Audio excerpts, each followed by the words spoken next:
If you had to start over again today, I mean, the reset button is hit. Everything's gone. There's no 15 years of YouTube creation behind you. You're starting again from day one. What are the three things you do? I've got a very succinct set of three things. The first one that I would do is treat as my primary platform. I would implement a one-on-one manual outreach system for every person that engages on your social content. I would literally one-on-one reach out to that person and I would say, I've come to believe that there are a percentage of people in your audience who just want the shortcut immediately. Allowing people a way to pay you money from the beginning is a no-brainer. If you're a new creator or you've been struggling on social media for a time and it's just not coming together, that is how an expert would do it. Someone who has actually built a scaling business. And the challenges he's facing now is, how do I answer all these questions for support? Not how do I get more clients?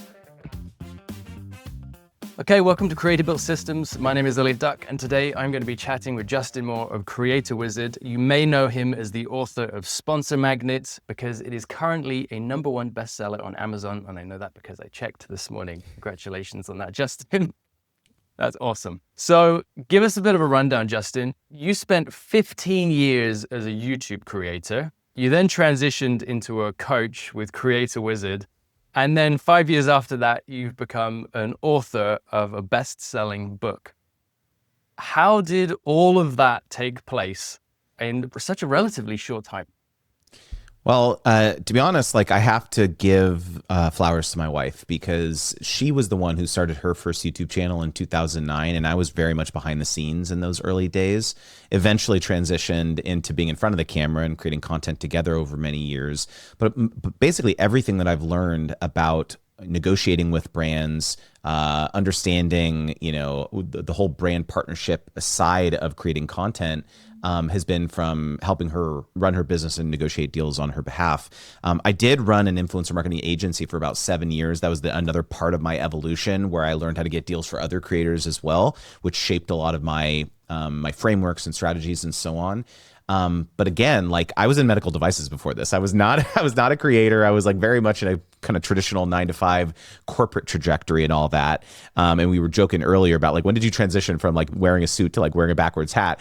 And I think it's funny because for a long time, Elliott, I thought that I had to have this very professional persona on the internet. Because if you go back and watch some of my earliest YouTube videos where I was dispensing advice for creators, I was wearing a button-up shirt and I had my hair perfectly done and I was trying to be super formal because I thought that's how you had to be on the internet for people to take you seriously. And somewhere along the way, I just decided, I was you know what? I'm going to be my weird self because I feel that's me. And I don't want there to be a disconnect between who I am in real life and who I am on the internet. And I think once I embraced that, things started going a lot better. Yeah, it's funny. I see this a lot on LinkedIn. People start these really friendly DMs and then suddenly it switches all to business and they're trying to book calls and it gets very cringy. Yeah, having that authenticity makes a huge difference. And I think we've been talking about this for a decade already, but tell me more about the transition. You said you transitioned to being in front of the camera. What was that like for you? And why weren't you in front of the camera before? It was as simple as my wife said, "Hey, my viewers want me to do a boyfriend tag." It was a boyfriend tag video. I remember early. That was one of the first videos we did together. So it was a list of questions. We were still dating. We weren't married at that time.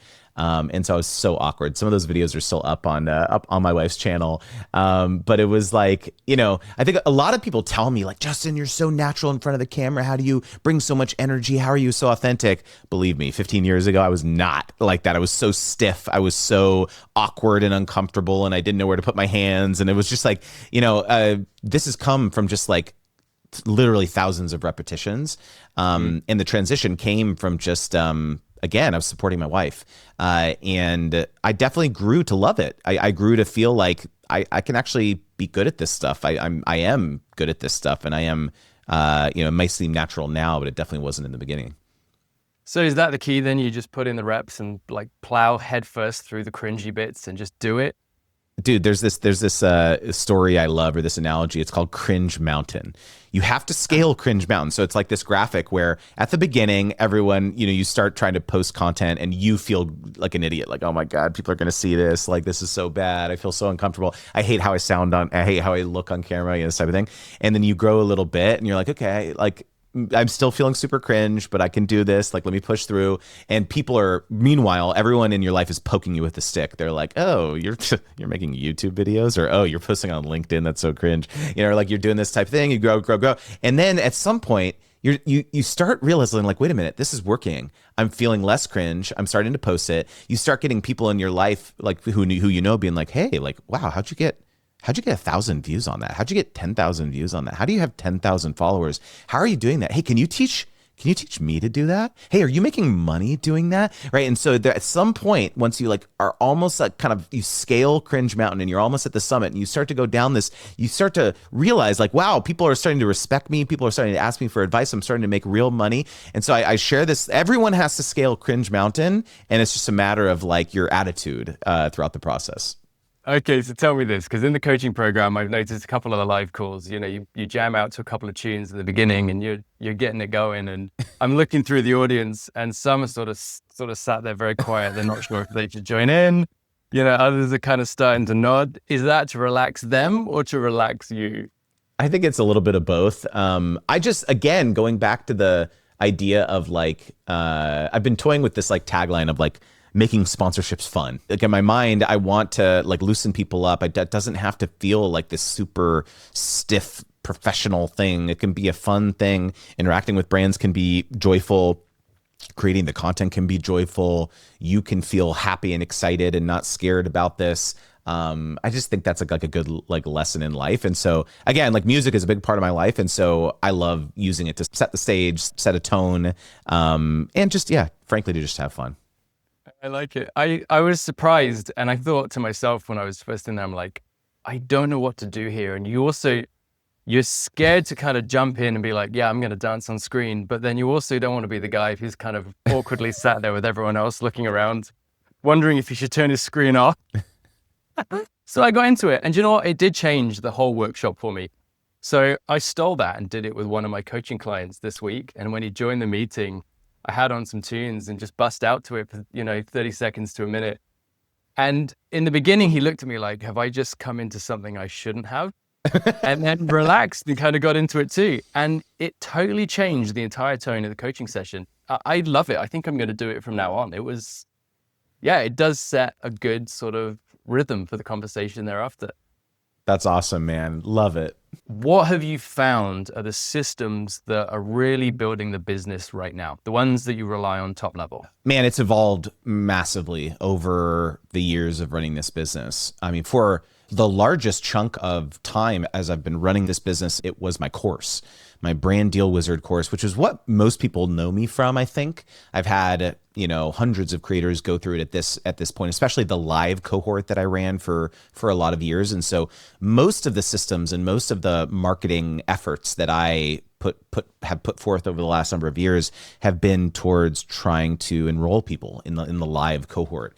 But I had a big transition over the last year or two where my coaching program has been growing a lot more. And frankly, I'm just finding the most joy out of growing the coaching program because it allows us to support people in an ongoing fashion. The course was great because it taught people all the baseline kind of foundational skills all around sponsorships. But what I found happening was that people would graduate, they would complete the course, and a lot of people would be great. That's awesome. But then inevitably people would get an email in their inbox from a brand, 2 months later, a month later, and they'd be like, wait, like, I don't know what to do with this particular situation now. Can you help us? And we didn't have a way to serve them. And so that was where the coaching program was born. And so I'm in this like weird kind of transition phase, Elliott, where not only is the book out now, and it's just like massively opened up, it's made it what I teach way more accessible to like more people in terms of buying, a $9 ebook or $15 paperback book. But now I'm in this transition phase where I'm deprioritizing the course because I have an on-demand version of it now. But really it's like, okay, let's deprioritize the course. Let's emphasize the coaching program. Let's try to use the book as kind of like top of funnel to get as many people educated about the core principles as possible.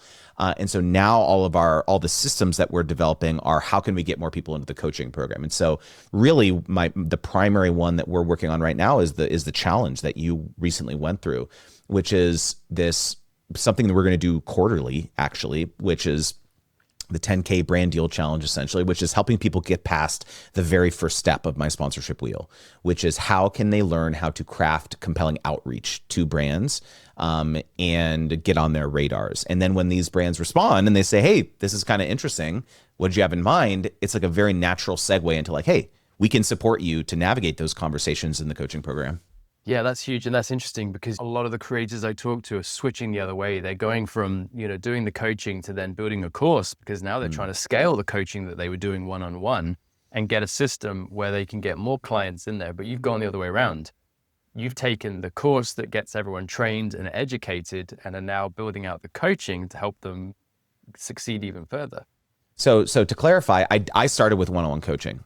I started there. So I started the one-on-one coaching. I tested out the frameworks and the principles to ensure that they were scalable before I created the course. So it was like this kind of thing where I started the coaching, then I did the course to be more scalable.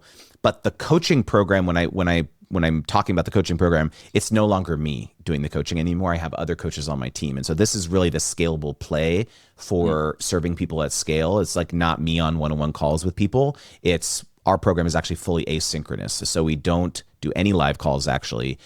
It's direct support with you, but when we respond to you, it's in a video form or a voice note or a text or text post or whatever, and it's at the convenience of people's schedule, so you don't have to wait on a live Zoom call for 20 other people to ask their questions until you're able to. We've started it that way from the beginning. It's been a blast, and frankly, the other reason that we're looking at the business in this way, Elliott, is I think that in the age of AI, on-demand courses are going away. I think that when you have a fully, a personalized tutor coach in your pocket, who you can ask anything. Hey, pick, you prompt, some sort of large language model. Pretend you're Justin Moore, author of Sponsor Magnet, and you got this email. What advice would you give? Like everyone's going to have that at your fingertips. And so, what is the value of working directly with our team to support you? Those are the things that we're thinking about as we build this. Yeah, and that makes a lot of sense because that's how I built my business as well. Coaching one-on-one, helping clients build client acquisition systems on LinkedIn. And it's always the first thing they say is, oh, well, I've seen other courses, but I haven't done them because there was no one-on-one aspect. And they want that support because it almost gives them a guarantee that they're going to succeed. They don't just want education or learning, they want help to get there. So do you think then you could have built what you have now in this scale system without starting with one-on-one coaching? Absolutely not, because so much of my methodology shifted from the early days of coaching. I thought it was one thing. I thought, okay, this is the way in which I'm going to teach people. And then I would implement that, or I would recommend that. And then I would kind of observe what would happen. Because this was the hardest part, is like, I had this thesis. I was like, I think the way in which we execute sponsorships is like unique and novel and different and successful in a way that it seems like none of our friends are able to duplicate. And so I had this thesis that like we're doing something differently. And yet when I started applying that or recommending that to other people in other niches, other platforms, there were subtleties of like how other people were doing things. And I had to tweak things. I had to tweak the frameworks. I had to tweak things. And so if you looked at, for example, cohort number 1 of my course relative to cohort number 11, which was the last one that I taught, like things were wildly different from the first one. And so I never could have like written the book, frankly, had I not gone through that process and pressure tested this on hundreds of different creators and gotten feedback of like what's working, what's not working. And so I do think that there's this like learning period where it's really critical to see how your frameworks are working actually in the real world before you try to memorialize this in some sort of codified framework that hasn't been tested.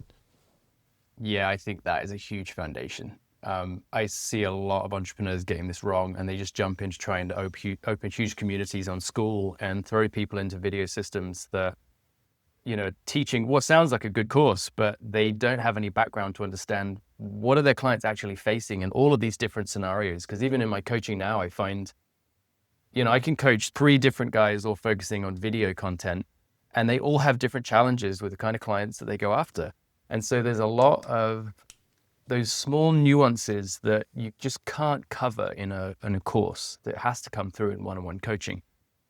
So then what have you found has been different from, let's say, one-on-one coaching in the early days to now scaling this system? What systems are you using in the back end to keep the business running that you didn't have when you were doing one-on-one coaching? Oh, dude, how about I talk to you about something we're like just about to hit play on or push live right now? Yeah, do it. Probably the biggest growing pain that we've experienced has been just the volume of coaching questions that we're getting from all of our clients now. To clarify, we have 2 different types of coaching. We have group support and private support. So the way group support works is that basically you still will get direct access or direct support from our team of coaches on like a one-on-one response when you post it. But when we respond to you, you're also in a room with everyone else, like who's in this group version. And so everyone else can see the response that we give to you and learn in their own business how they could potentially apply it. By the same token, you will also get to be a fly on the wall of other people's negotiations. And so the idea is that we'll all kind of learn together while we're providing one-on-one coaching to everyone in there. The private support is 100% confidentiality. It's a private room. No one sees your negotiations. It's just us, our team, and you. And so we have these 2. I would say it's like an 80-20 split right now in terms of 80% of people in group, 20% of people in private. And so as the coaching program has scaled, just the volume, not only the volume of questions has increased, but the back and forths has increased. So like oftentimes there's like clarification needed. So like our coach will say, hey, we think you should do X, Y, Z. And someone says, yeah, but what about this, this, this? And so we very quickly, about 6 months ago or a couple months ago, decided that we needed some sort of ticketing system where we need, when someone is submitting a question, we need an ability to know whether this is a resolved case, basically, or a resolved ticket, and whether or not we need follow-up. We needed the ability to have some sort of SLA or service level agreement where we are able to answer tickets in a timely fashion. If tickets come in on certain days, like we need to see whether, they're aging, like in terms of like how quickly we need to get back to them. Are they resolved, right? So there's all these like kind of subtleties associated with providing this expertise, this, advisory at scale. And so this is what we're working through right now. I'm very excited for this system to go live probably in the next week or 2, because at this point it's just, it's getting a bit unsustainable. So as you scale, it's delivery systems that are the challenge and the support systems that go along with it. So if you had to start over again today, I mean, the reset button is hit, everything's gone, there's no 15 years of YouTube creation behind you, you're starting again from day one, you have 30 days to build up. What are the 3 things you do? Man, I've got a very succinct set of 3 things that you should be doing. The first one that I would do is treat my email list as my primary platform, not a social media platform. You can look at social media as a discoverability engine, which is great, but the number one priority should be getting all these people who are starting to follow you on social media onto an email list. And so I would implement a one-on-one manual outreach system for every person that engages on your social content. So whether it's a new follower, a new engagement, or a like or a view on, your Instagram reel or whatever it is, a lot of these platforms you can see who's like viewing your Instagram stories or engaging with it or whatever. And I would literally one-on-one reach out to that person and I would say, hey, thank you so much for liking my recent reel or following me or whatever. I would love to invite you to join my email list. And so that's number one. The second thing is I would ensure that the promise of the email list that you're inviting people to join should feel like it's something paid, but it's free. So it has to be, no one wants more email. And so your premise behind why you're inviting people to join has to be so compelling that someone is like, okay, I will hand over my email address to give to this person who I don't know. Because I want to, for me, it's like, I'm going to send you paid sponsorship opportunities for free every single week. That's a pretty compelling got to give them a reason. Value proposition. Yeah. It's not like, oh, my best tips and tricks. I tried that, by the way. I tried that in the beginning and it was not effective. So don't do that. I think we all tried that in the beginning. Yeah. No one wants more tips and tricks. They want something super, super valuable. So that's number two. Try to make the value proposition very compelling. And then the third thing is don't be afraid to charge money very early on. There's the whole kind of like Gary V jab, idea where you just provide a ton of value and then you hook them at the end with some sort of offer. And I think generally that's good advice, is like provide as much value as possible. But I've come to believe that there are just a percentage of the people in your audience who just like, they want the shortcut immediately. They don't want to be delivered value for 10 months before you offer something. It's just like, no, if you want to skip straight to it, if you want to hire me, click here. You could book a one-on-one. There's no, like, you're literally harming no one. You're insulting no one by having in your email signature a little book a one-on-one link. And so I think that allowing people a way to like pay you money from the beginning is a no-brainer. I love that. Allow them a way to pay you money, because the truth is they want to. You're just not giving them the opportunity. We get in our way so many times building businesses. We're either not charging enough, we're too scared to sell and actually make an offer because it feels like a pitch, and social media kind of tells us that that's cringy, so we avoid it. And you just short yourself in the early days when it counts the most. And I love hearing that you do one-on-one DMs with people, because that's exactly what I teach my clients, because it's the fastest way to engage someone in a real conversation where they can understand what you do, why you offer it, how they can get it, and what it will look like for them and their business. That is so much better than just struggling with a content first. Can we call it a strategy? Just posting content for a year, hoping to get inbound leads and that your business grows? Because I think that's what a lot of new entrepreneurs do. They take a LinkedIn course or social media. They post content, hoping that this is going to build their personal brand. And then they completely forget to build any kind of system that generates them revenue. And it takes a while to realize, oh shoot, I've built a business that doesn't have any systems to make me money. And I think that's when you start looking for, okay, how do I learn this? Like, what is it I need first? I've got this audience. How do I engage them with my offer? So those 3 steps are super powerful. If you're a new creator or you've been struggling on social media for a time and it's just not coming together, that is how an expert would do it. Someone who has actually built a scaling business. And the challenges he's facing now is, how do I answer all these questions for support? Not how do I get more clients? So, okay, let's flip this back a little bit then. 3 steps for 30 days. You've now got year 1 ahead of you. What's the system that you build for year 1 to generate revenue? I think that it's taken me a while to realize the importance of having regular promotions. So when I ran the cohort-based course, I kind of had like a launch every couple months. So I would launch the course 3 times a year. So every 4 months, I would open my cart basically. And I think that there's this dream about having passive income. Everyone loves this idea about building an on-demand course and I'll make money while I sleep and I'll get the Stripe notifications and all that. But like in the absence of some sort of pressing need for someone to sign up for your course, they just won't. They'll always push it off. They'll say it's safer on this side of the fence because, if I do spend the money, what if it sucks and it's not a good course and all that. And so I very much resisted the, what I felt were kind of like, unnecessary sales tactics or strategies for a long time. Like I didn't want to do any sort of discounting for a long time. I didn't want to run any sort of promotions or time-bound things.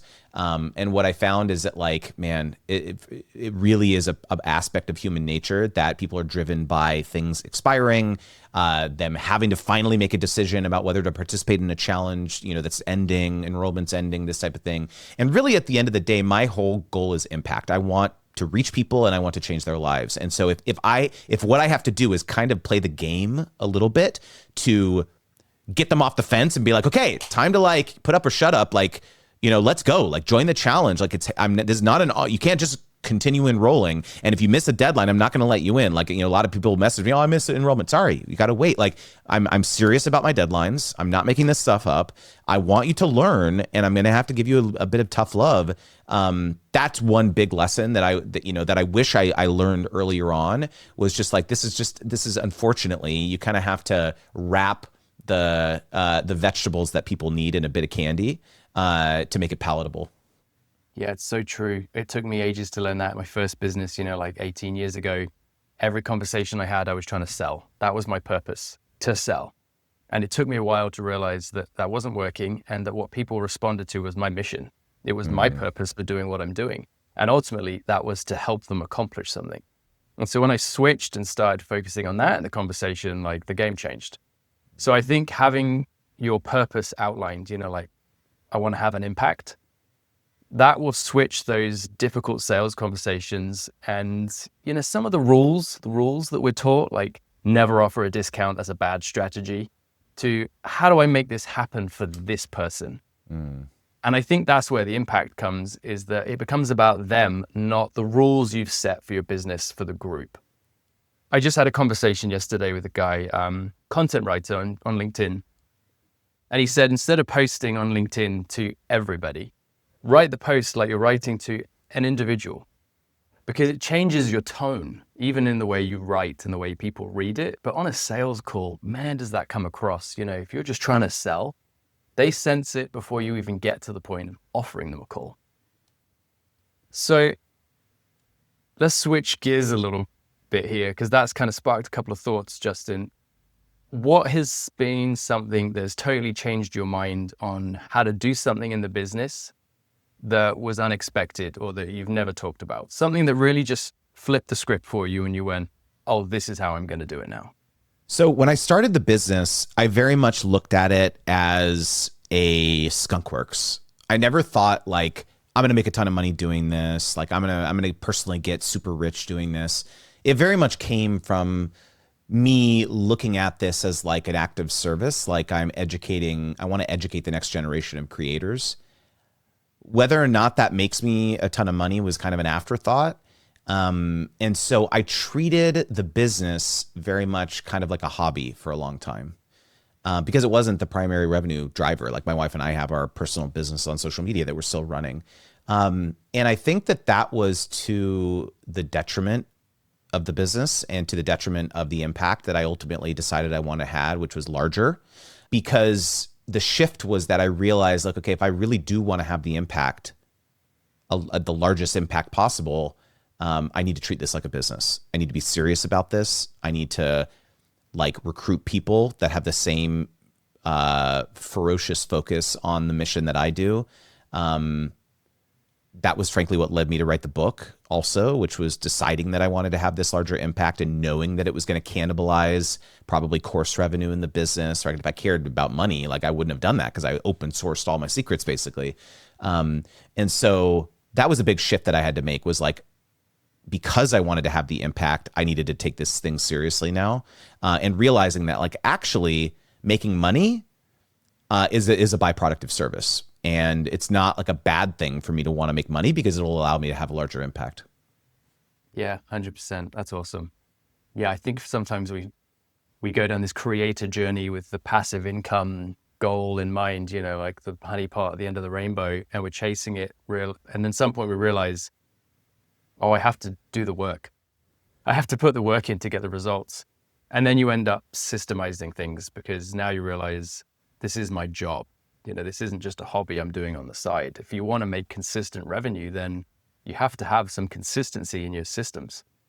That's super interesting. Do you think then that a lot of the creators that you work with, do they need a mindset change, you find, in how they approach their content creation or their businesses to start thinking about it as a business? Or they've got that locked down already when they start working with you? No, I mean, I think a lot of people come to me with the frustration that they felt that the business stuff would kind of just figure itself out. If I build it, they will come type mentality, where it's just like, I thought all I had to do was grow this big audience, and then opportunities, money would like kind of fall in my lap. And man, I have so many people in my DMs who have hundreds of thousands of followers, maybe millions, million plus audience, and they're not making money. They're really struggling. They still have the 9-to-5 job, and they feel frankly a sense of to some degree entitlement and frustration. Like, this was the dream that I was sold. Because frankly, like, if you look at like most advice on the internet for creators, it's growth. It's like, get more followers. Like, let me show you how to get more views or get more likes and engagement and all that. And so a lot of people consider proxy growth a proxy for success. And when they arrive there, and sometimes people are doing this for years. When they arrive there, they finally are like, okay, where's all the riches that I thought I was promised, because I followed this advice. And it's very much a rude awakening. And I have to have tough conversations with people sometime to basically say, like, look, you're not owed anything by brands just because you have a lot of followers. There's literally hundreds of thousands of people who have 100,000 followers. Like, there's a lot of people out there. So who are you? And why is it valuable for the brand to work with you? And it's a lot of unlearning, I would say. It's a lot of ego checking necessary to tell someone with 8 million followers. I did this the other day. As someone who had 8 million followers, I had to tell them, the brand doesn't care that you have 8 million followers. Literally, they don't care. What do they care about? They care about their own business objectives. How are you going to help them drive more sales? How are you going to help bring more awareness about their products? Because they were leading with the fact that they had 8 million followers in every pitch, and they couldn't understand why no brands were responding to them. And so again, like, this is a plight of not just someone who has 8,000 subscribers. It's the plight of someone who has millions. So it's a really tough pill to swallow. Yeah, it is hard. And I spend a lot of my time, even with my clients, trying to separate this mentality of, I need followers and impressions to be able to make money with my offer. I've even had people say, like, I'm just not ready to work with you yet because I'm just trying to build my followers. And I try to get people out of that mentality from, I don't know, is it subtle education that's coming through social media where people are pushing this? Is it growth? Is that what they're after because they think growth leads to revenue? I've always avoided social media for that purpose and just focused on business systems. And so my background has always been, okay, how do I build a client acquisition system that doesn't involve social media? Because I don't want to be on it. Yeah, the guy who's starting a YouTube channel. But there is an aspect of it that leads to some leverage for your business. And I'm kind of interested to hear that, step one was to focus on your email list and treat that as your primary channel. Why? What? That totally goes against what everybody thinks on building a business as a creator. You've got to be on Instagram. You've got to be on Facebook. If you really want to start making money, long-term, get on LinkedIn because that's what's hot right now. And you've got to do all of this along with YouTube and have an email system as well. Yeah. Why just that one? I mean, again, all the social media platforms are great. Okay, here's what it is I have been around long enough, dude, to see social platforms rise and fall. I was on social media when Vine blew up and then plummeted off a cliff, and people had built their entire livelihood on this one platform, and then it went away overnight. And they had to scramble and move to other platforms, Instagram, Snapchat, YouTube, etc. And so it's this really hard lesson that it just keeps happening over and over again, and people don't realize it until it happens to them. They get demonetized, they get shadow banned, or they get hacked, they lose access to their account, whatever it is. There's a whole number of things that could potentially happen to you. This is when finally people realize, like, oh God, I guess I need an email list because I need to have that direct connection with people. And so I feel like I just keep beating the drum about this because, like, don't wait until the worst case scenario happens to you. Because again, at the end of the day, what does the brand care about? They do not care about maximizing the amount of time that people watch you. They care about maximizing the amount of time that people are on platform. And so I'm old enough to remember that back in the day with YouTube, the user behavior is that you would go to your subscriptions feed to watch the people that you had subscribed to watch their videos. But does anyone go to their subscriptions feed now? No, they just open up the homepage of YouTube. And that all of the videos on there are based not on your subscriptions, but on your viewer behavior. The videos you're actually watching, the videos you're actually engaging with, because YouTube has found out that doing that is the thing that maximizes the amount of time that you spend on their platform and thus maximizes their advertiser revenue. They don't care about you. You have to realize that's not just YouTube, that's every platform. You have to prioritize yourself. How can you prioritize yourself? By building a direct connection with your audience, and be able, and a lot of people say to me like, yeah, but it's really hard to grow an email list. Yes, it is hard to grow an email list. But if I were to look at the reach, the organic reach that I have on, let's say, Instagram, right? I've got 12, 13,000 followers on there. The average post that I make on there gets 2 or 3% reach. Okay. And you could argue, okay, make better content. Okay, sure. But what's the average reach that I have on my email list? My open rate on average is between 45 and 50% every single email, Elliott. So it's not like I know that email is being delivered in that person's inbox. So my alpha there is writing better subject lines, right? And then I'll increase my open rate, right? It's not whether or not I know that anyone is going to see this email, which is what is the case on social media. And so I believe that like if you lead with your email list first and use social media as a way to funnel people to your email list, that's the best move. I just want to shout this from the rooftops, and just scream this out. I wish more people would understand that, because you just end up otherwise competing against the algorithm with everybody else, and then it changes. And what have you got? Like, those efforts aren't accumulative. It's one day at a time until someone changes the algorithm or someone else decides to hack your account and you've lost it all. I think the real power there is that owning that audience and being able to have those one-on-one conversations, it means that you can sidestep the whole compete for impressions and reach on social media and just start building your business now. You don't have to wait until you have X amount of following. You don't have to wait until you're big enough to work with this brand. You can start building those relationships immediately. And I feel like that mindset shift for a lot of creators, I think it terrifies them, because you suddenly lose all of that great potential that you have as a creator as you grow, and you actually have to start doing the work now.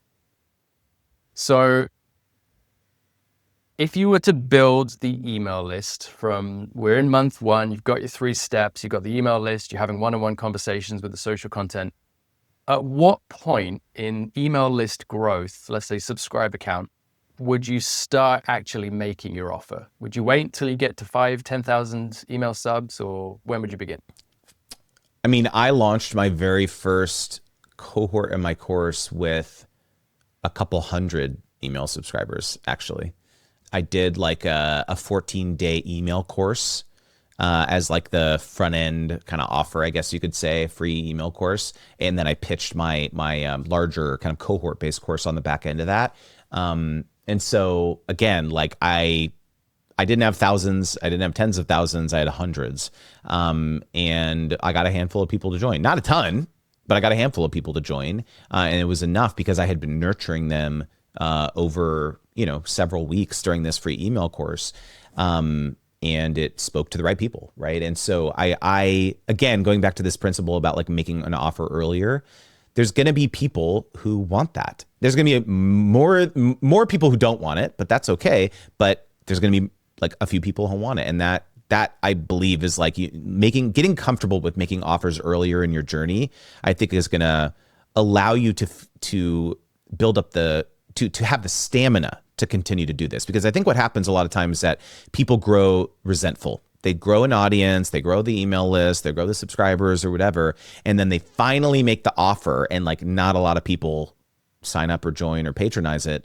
And then they get angry. They get pissed off at their followers. Like, I've been putting all this value to them and they can't even buy a blah, blah, blah from me, a $10 ebook or whatever. Not only are you not owed anything, but like save yourself that heartache. Like, better to find out, earlier on in your journey that no one wants to buy anything for you and figure out what you need to do to pivot so that you can serve them in other ways than wait 2 years to make an offer and then realize like, oh crap, my audience like doesn't care about me at all. Yeah, 100%. Yeah, this has been amazing. So, I mean, if we're taking this from a creator that's built something that is scaling significantly, if you were just starting now, define your purpose beyond just passive income and wanting to be an entrepreneur. Have a reason to show up beyond just making the sale, because it will come across in the conversations you have with clients. Stop stressing about the algorithm and whatever social channels you're building on, and start building your email list. Get people off of that rented audience to your owned audience so that you can communicate with them. And then use those social channels just in step 2 to actually have conversations with people. Get in the DMs, start talking with them, find out what problems they're facing, and then look for ways to solve them. And then make your offer. Don't wait to do it in a year once you've grown a following. Be clear on your offer right now and start working with people. You know, that one-on-one coaching setup you talked about, you gain so much education through that. If you want to build a course later on, that is the best place to start. So I bought the book when I found Sponsor Magnet. I'm like, I got to get this now. I can't wait for the book to be shipped. I got the PDF and I regret it because I reference it constantly. I wish I had the book on my desk that I could go through, because it's saving me from thinking back for 18 years of consultative sales experience on, okay, how do I do this? You know, when I negotiated the sale of my company and went through a 7-month acquisition, how did I do this bit to apply here? I go to Sponsor Magnet and I'm like, okay, page 85, here's what I do. That's the conversation and examples of what you can say. Game changer and huge time saver. It takes the stress away from you thinking, okay, how am I going to say this? I've got to start giving it to my clients because there's so much in it that I just can't teach them concisely that's in the book. So if somebody wants to engage with more of what you do, Justin, or get into the challenge, where do they go? Well, you know, I would not be a good creator if I gave you multiple calls to action. So I'm only going to give you one. So it's just sponsormagnet.com. If you go there, you can grab the book. You'll fall down and tumble down the rabbit hole into my universe and find out about all the other stuff. Love it. And it's funny that we've ended up talking so much about email. That wasn't where I thought it would go, but it works out great because the next video I've got is with Kyle Adams, who is the educational face of Kit and a crazy email expert. And we're going to be digging into how to build an email newsletter system that actually engages people in your offer. So jump in and see that one next.